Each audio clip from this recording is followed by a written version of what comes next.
Assalamualaikum warahmatullahi wabarakatuh. Perkenalkan, nama saya Alvinatus Syarul dari kelompok 13 Sosiolinguistik.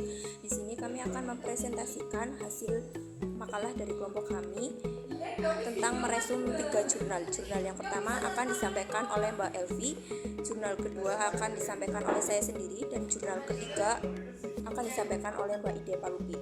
Kepada Mbak Elvi, saya persilahkan. Saya akan menjelaskan jurnal pertama tentang interferensi bahasa Jawa ke bahasa Indonesia sebagai strategi realisasi kesantunan berbahasa oleh Andra Kurniawan, Abdul Ngalim, Harun Joko Prayitno. Kegiatan komunikasi tidak akan pernah terlepas dari bahasa. Penggunaan bahasa dalam kehidupan sehari-hari berkaitan erat dengan kajian sosiolinguistik. Sosiolinguistik merupakan salah satu bidang ilmu bahasa yang mengkaji tentang penggunaan bahasa dalam masyarakat. Dalam perspektif sosiolinguistik, fungsi bahasa berhubungan dengan bagaimana menggunakan bahasa secara baik dan benar dalam situasi dan kondisi yang ada. Kemudian ada faktor-faktor tertentu yang mempengaruhi penggunaan atau pemilihan bahasa misalnya adalah topik, lawan bicara, dan konteks sosial serta lokasi pembicaraan menurut Holmes 2001.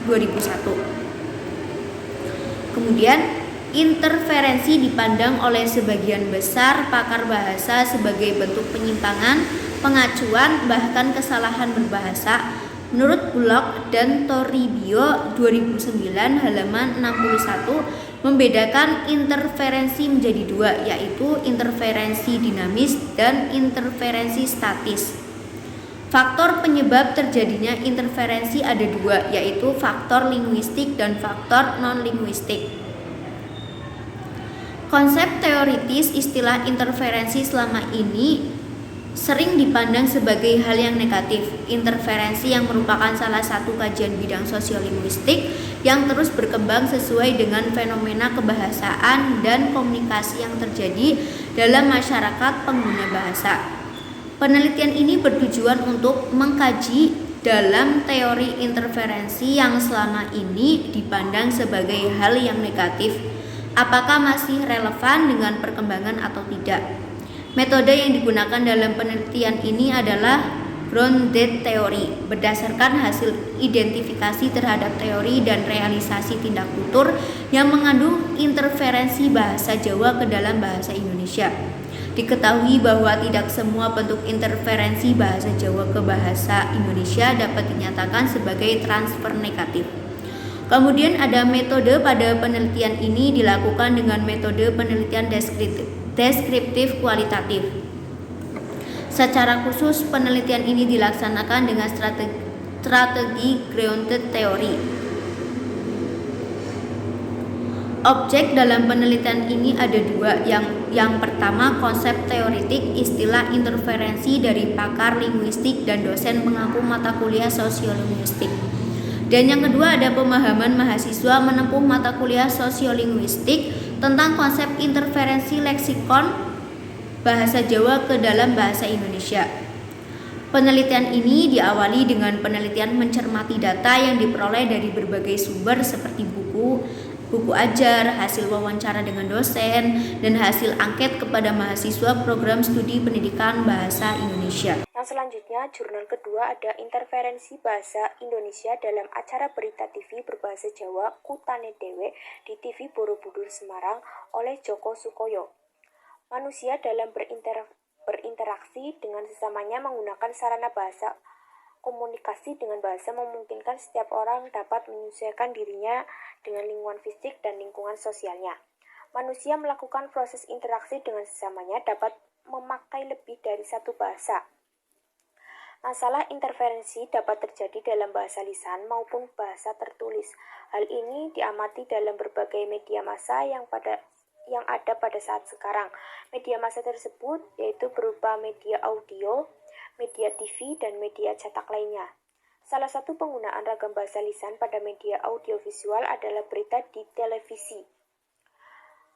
Salah satu televisi lokal yang ada di kota Semarang adalah TV Borobudur. Televisi ini menyajikan berbagai macam program acara, salah satunya adalah acara program berita. Berita berbahasa Jawa, Kutane Dewe di TV Borobudur Semarang adalah salah satu program berita yang disajikan setiap hari selama 30 menit. Penggunaan bahasa Jawa Ragam Ngoko dalam acara berita ini cenderung menyimpang dari kaidah bahasa baku bahasa Jawa. Penyimpangan ini berupa adanya interferensi bahasa Indonesia dalam tuturan bahasa Jawa. Penggunaan unsur bahasa Indonesia dalam penggunaan bahasa Jawa adalah kurang positif karena cenderung tidak merealisasikan kesetiaan dalam penggunaan bahasa Jawa.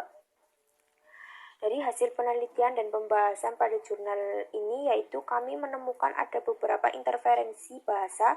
Yang pertama ada interferensi tataran fonologi. Fonem bahasa Jawa jumlahnya lebih banyak daripada bahasa Indonesia, yang dalam bahasa Indonesia dilambangkan dengan TH dan T. Perbedaan fonem ini tidak terdapat dalam bahasa Indonesia. Fonem bahasa Indonesia hanya mengenal T dan D. Yang kedua ada interferensi tataran leksikal. Berdasarkan data yang telah dianalisis, maka interferensi leksikal bahasa Indonesia dalam acara berita tersebut dapat dikelompokkan dalam bentuk dasar dan bentuk pertumbuhan. Yang selanjutnya ada interferensi tataran morfologi. Berdasarkan data yang terkumpul, interferensi morfologis terjadi dalam penelitian ini adalah interferensi yang berupa kata dasar bahasa Indonesia mendapat afiks bahasa Jawa. Fenomena terjadinya interferensi kata dasar bahasa Indonesia mendapat afiks bahasa Jawa dapat dilihat tidak hanya dalam siaran, tetapi dapat dilihat juga dalam percakapan sehari-hari. Yang selanjutnya ada interferensi tataran sintaksis. Berdasarkan data yang diperoleh, interferensi tersebut dalam bidang sintaksis yang sefrekuensinya paling tinggi adalah terdapat pada tataran yang paling rendah, yaitu tataran frasa. Setelah dianalisis terhadap penelitian, maka dapat diidentifikasi ada beberapa faktor yang menyebabkan terjadinya interferensi bahasa Indonesia dalam acara berita berbahasa Jawa, Kutane Dewe. Yang pertama, faktor kedwibahasan atau penutur. Yang kedua, tipisnya kesetiaan penutur menggunakan bahasa Jawa. Yang ketiga, tidak cukupnya kosakata bahasa Jawa dalam menghadapi kemajuan dan pembaharuan. Yang keempat, keterbatasan kemampuan penutur dalam berbahasa Jawa. Jadi kami menemukan di jurnal ini ada beberapa interferensi, yaitu interferensi tataran fonologi, interferensi tataran leksikal, interferensi tataran morfologi, interferensi tataran sintaksis. Dan kami menemukan ada beberapa faktor-faktor penyebab interferensi, yaitu yang pertama ada kedwibahasaan penutur, ada tipisnya kesetiaan penutur menggunakan bahasa Jawa, tidak cukupnya kosakata bahasa Jawa dalam menghadapi kemajuan dan pembaruan, dan yang terakhir ada keterbatasan kemampuan penutur dalam berbahasa Jawa. Jurnal yang ketiga yaitu interferensi bahasa asing terhadap penggunaan bahasa Indonesia pada media luar ruang di kota Cukup Kabupaten Rajang Lebong oleh Dendi Wijaya. Bahasa Indonesia sebagai bahasa negara dan bahasa nasional sudah seharusnya mendapat termuat dan kedudukan yang sesuai dengan Sumpah Pemuda dan amanat konstitusi yang tertuang dalam Undang-Undang Nomor 29 Tahun 2009. Faktanya masih banyak ditemukan penggunaan bahasa asing yang liar dan masih khususnya di pusat-pusat pembelajaran pertokoan. Interferensi menurut Weinreich tahun 1968 menyatakan bahwa interferensi adalah penyimpangan norma bahasa dalam penggunaan akibat pengaruh bilingual terhadap bahasa lain. Lebih khusus lagi, mengatakan interferensi didefinisikan sebagai penyimpangan terhadap norma kedua bahasa terjadi dalam ucapan penutur dari bahasa. Dalam kasus media luar di kota Curup, peneliti menemukan beberapa bentuk interferensi bahasa asing terhadap bahasa Indonesia. Yang pertama, bentuk interferensi leksikal yang paling banyak ditemukan di kain renten dan baliho. Kedua, interferensi gramatikal, khususnya interferensi sintaksis pada penemuan tokoh di pusat bisnis. Interferensi suatu bahasa oleh penutur sangat dipengaruhi oleh kewibahasaan si penutur bahasa itu sendiri. Tidak hanya ragam lain, lisan, ragam tulis pun tidak luput dari fenomena kebiasaan yang satu ini. Salah satu ragam tulis yang seringkali mengalami interferensi adalah ragam iklan dan pengumuman. Kedua hal ini tentu banyak kita temukan khususnya di media luar ruang yang ada di sekitar kita. Dalam penelitian ini, peneliti berfokus bentuk interferensi bahasa asing terhadap bahasa interferensi leksikal. Interferensi leksikal merujuk pada interferensi yang terjadi pada tataran leksem baik berupa kata, tingkat, kelompok kata, bahkan frasa. Berdasarkan data yang telah dikelompokkan, interferensi leksikal yang terjadi umumnya pada tataran kata, baik kata dasar maupun kata jadian. Contohnya, gordin jadi gorden, praktek jadi praktik, sentral jadi sentral. Data di atas merupakan bentuk interferensi leksikal bahasa asing yaitu bahasa Inggris, bahasa Sanskerta, dan bahasa Arab terhadap bahasa Indonesia. Interferensi gramatikal. Dalam penulisan nama tokoh atau media luar ruang lainnya seringkali ditemukan penggunaan frasa bahkan kalimat dalam bahasa asing yang menyentuh tatanan gramatikal atau yang biasa disebut sebagai interferensi gramatikal. Bentuk interferensi gramatikal lebih kepada penggunaan struktur bahasa asing yang dicampurkan ke dalam sistem kalimat di dalam bahasa Indonesia. Sebagai contoh yaitu Hotel Nala Seasid. Akan tetapi hasil temuan di lapangan menunjukkan bahwa sebagian besar nama tempat bangunan menggunakan pola frasa bahasa asing khususnya bahasa Inggris. Unsur yang menerangkan berada di depan unsur utama atau unsur yang dijelaskan.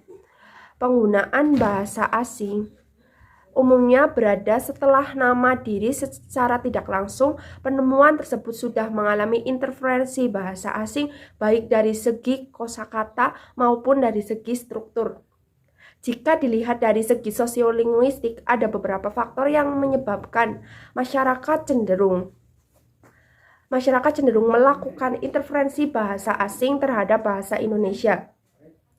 Penelitian ini bertujuan untuk melihat bagaimana interferensi bahasa asing terhadap bahasa Indonesia terjadi di media luar ruang.